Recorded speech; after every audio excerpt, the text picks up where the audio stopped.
భయపడని వారికి చివరి ఘడియ ఇదే. దైవాన్ని నమ్మిన క్రైస్తవులకు మేలు కొలుపే ఇదే. ఈ ప్రకృతే దేవుని ఆయుధం, ఈ ప్రకృతే దేవుని ఆయుధం.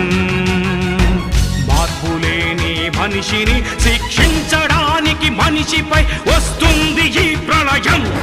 తన లెక్క పూర్తయినంత వరకు ఆగది ప్రళయం. మార్పు పొందు ఈ దినం, లేకపోతే తుది దినం.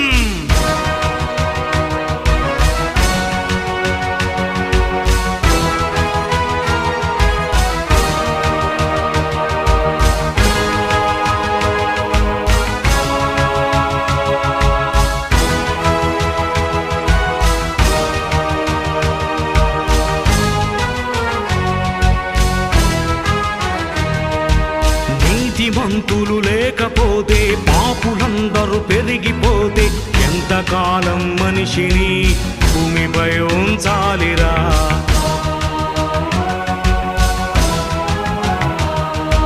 మనిషి కోసం పరితపించే దేవుడిని ప్రక్కనే పెడితా మనిషిని ఈ భూమిపై ఎందుకు ఉంచాలిరా?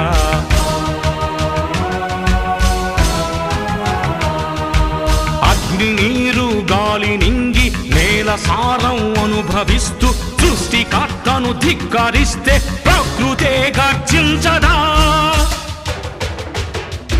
ప్రకృతే కన్నెర్ర చేసిందా?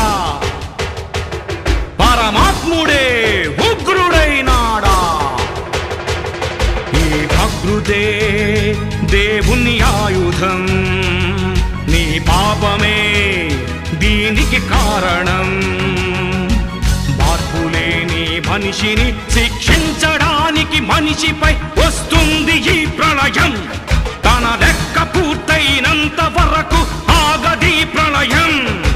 మార్పు పొందు ఈ దినం, లేకపోతే తుది దినం.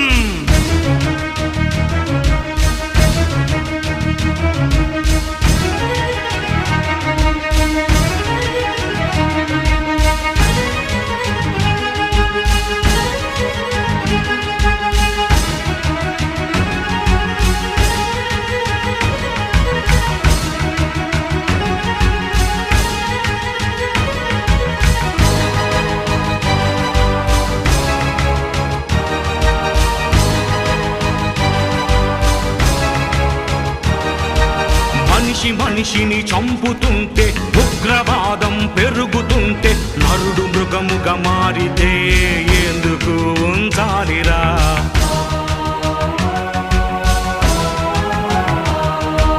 దుష్టులందరూ పెరుగుతుంటే, రక్తపాతం జరుగుతుంటే, నరుల పాపం పండితే ఎందుకు ఉంచాలిరా?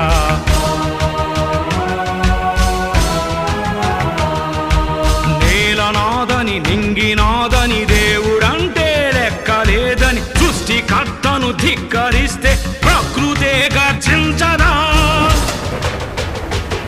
పెనుగాలి నాపే దమ్ము లేదు మనుషులెవ్వరికి, జల ప్రళయమాపే దమ్ము లేదధికారులెవ్వరికి.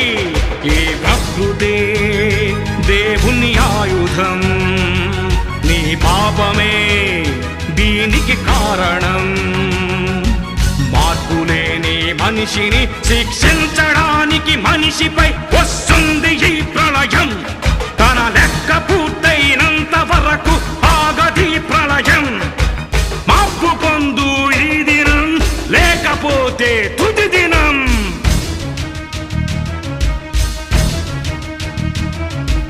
దేవునికి భయపడని వారికి చివరి ఘడియ ఇదే. దైవాన్ని నమ్మిన క్రైస్తవులకు మేలు కొలుపే ఇది.